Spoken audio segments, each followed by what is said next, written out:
Ako po, ang daming absent sa Senate hearing ni Senator Amy Marcos. Ang daming hindi umattend. Nakakabastos, sabi ng ilang mga netizen. Naku, parang binastos ang Senado. Naku, eto na, lagot na. Isyuhan ng supina ni Senator Amy Marcos ang lahat na nag-absent. Naku, malalaking tao ito. Nasa executive branch. Pati PNP chief, hindi dumating. Si Fajardo, si Torres, si Marbel, hindi nag-attend. Ano ba, bumahag ang buntot. Sabi daw ni Claire Castro, lahat naman daw nasagot na nila. In one day, on one investigation, lahat na ba nasagot? Marami pang gustong magtanong at marami pang mga ebidensyang nakalap at isusuka. Ito kabibigang, manood tayo kung paano si Senator Bato de la Rosa. Na-shock si Senator Bato de la Rosa na ganito pala kabastos sila. Go. Thank you, Madam Chair. What we have right now in front of us are empty chairs. Itong ginawa ng mga officials from the executive branch of government is a total snub. Snub talaga. As far as we're concerned. And ito'y tahasang pagbaliwala. Correct. Sa doktrina ng checks and balances ng ating gobyerno. Correct. Check and balances talaga. Kung ayaw na mag-attend ng hearing, ibig sabihin, ayaw na nilang magpapacheck sa atin. Correct. Na Agree. equal branch of government. So what will happen to this? Pag tuluyang ganito ang mangyayari is, I think we are now on the verge of a constitutional crisis. Kapag tuluyan nilang isnab yung ating imbitasyon, wala na mangyari. Correct. Wala na respetuhan ito sa isang kapwa co-equal branch of government. Correct. Wala respetuhan. So, Madam Chair, I would like to move that we issue subpoena Good ba to? to these government officials to require their presence Good. in the next hearing. Kung meron ka pang gaganaping hearing, dapat masabina ito sila para magkaalaman. Klaruhin natin ito. Oo nga, no? Yung iba nga sa Kongreso, pinasupina kung hindi umattend, pinakontempa, di ba mga kabibig? So dito, at least dito kalma si Senator Bato de la Rosa. Kumpara sa Kongreso, nako, alam mo naman doon, di ba? So bina talaga. Kasi government officials sila eh. Mandated sila na harapin ang tao, magsalita ng sakto, at ibulgar kung ano ang katotohanan. They are paid by the Filipinos. Mahihaya naman sila, di ba mga kabibig? Sila yung maging modelo. So example, i-let go lang ito ni Senator Amy Marcos, kung meron mga Senate hearing, pwedeng, sabihin nila, ginawa nga noon ng Senate hearing na hindi umattend ang government officials, wala lang ginawa ang Senado. So pwede siya maging reflection, 'di ba? Pwede siya maging model. So tama ang ginawa ni Senator Bato de la Rosa na isupina yung mga government officials.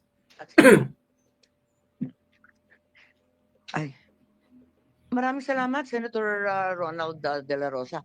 Actually, dalawa yung subpoena na pinapapirma ko sana kay SP Cheese. Isa para kay Prosecutor Fadulion at ikalawa para sa head ng ating Air Force, si General Cordera.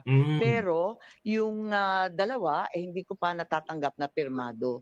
Ang sinabi ni SP, pinadala na daw niya sa legal ng Senado. Pero hanggang ngayon, wala pa rin tayo natatanggap. Nako, hanggang sa kamay ni SP ito, Senate President. So, mag-issue si Amy ng supina kung hindi pipirmahan ng Senate President, ganoon pa rin, useless pa rin. So, nasa kamay ng Senate President kung hahayaan ba niyang maging epektibo yung supina o pipirmahan ba yung supina na ibibigay ni Senator Amy Marcos sa mga sinasabi ng mga netizen bastos ng mga government officials.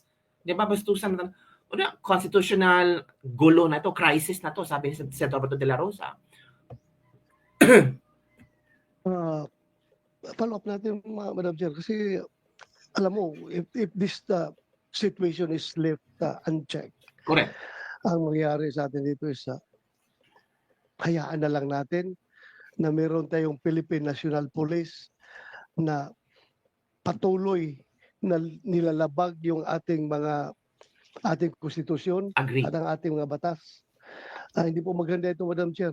Kaya nag-exist yung Senado, in particular, yung buong Kongreso, para meron tayong checks and balances. Hindi po pwede yung executive branch of government, hahayaan na lang natin na gagawa sila ng mga hakbang na lapag sa ating konstitusyon. Correct.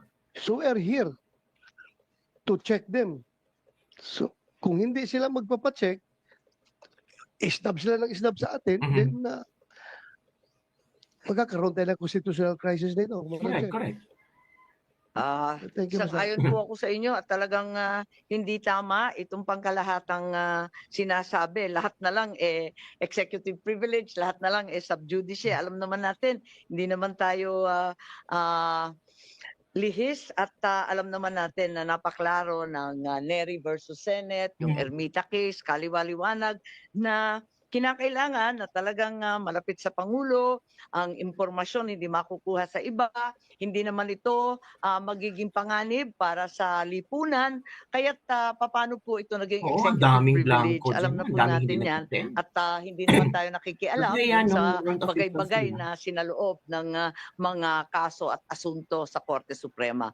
Kaya ang palagay ko, dadami po ang sampina na hihilingin natin sa ating Senate President. Marami na po kasi kung dadalawa lang yung na-absent dati, pagkarami-raming absent, nakikita natin tayo-tayo lang na narito. Kaya nalulungkot po kami. At ngayon tawagan naman natin si Senator Bongo. Hindi lang sila Senator Amy Marcos, Senator Bongo, at Senator Bato de la Rosa ang nalulungkot. Maraming mga Pilipino ang gustong manood at gustong malaman ang katotohanan. Mga kabibig. Nakakalungkot kasi these are all government officials and they modeled na pwede palang ganitong gagawin. Diba? Executive privilege ang ginagamit nila. Naku po. Magandang umaga po, Madam Chair, Senator Bato de la Rosa, and to the resource persons present in this meeting. Parang wala namang resource persons present dyan. Parang wala akong nakikita. Si Attorney Medina lang po, yung dating resource natin, at narito rin yung dalawang abogado ng SEC. Yun lang po. Napakalungkot naman po. Malungkot yung Pilipino, malungkot rin yung hearing natin. Sa nakaraang pagdinig ng committee ito, marami tayong naisiwalat na maaring pagkakamali o paglabag sa batas. Due process at karapatang pantao na isinagawang pag-aresto kay dating Pangulong Rodrigo Duterte. The preliminary report of the chairperson underscored a crucial point. The Philippine government was under no legal obligation to arrest the former president and surrender him to an international court. It was revealed that what was received was merely a diffusion notice, which was unverified and unapproved by the International Criminal Police Organization, Interpol Secretariat. The government has repeatedly stated that the International Criminal Court has no jurisdiction in our country. Parating paulit-ulit yan. At hanggang ngayon, yan naman po pinag-usapan na wala pong jurisdiction. Kung walang jurisdiction ng ICC, bakit pinayagang pumasok ang Interpol? Kung hindi kinikilala ng gobyerno ng ICC, bakit nila binigyan ng pansin ng arrest warrant mula sa ICC? At it was very fast. Napakabilis po ng pangyayari. I'm sure kindly check nyo rin po sana. Baka maraming may mga red notice dyan na hindi naman minadali, hindi naman hinanap. Pero ito, ang bilis po. Mas inuna nyo pang isinuko si dating Pangulong Duterte kesa sa matagal na sigurong nandyan sa listahan.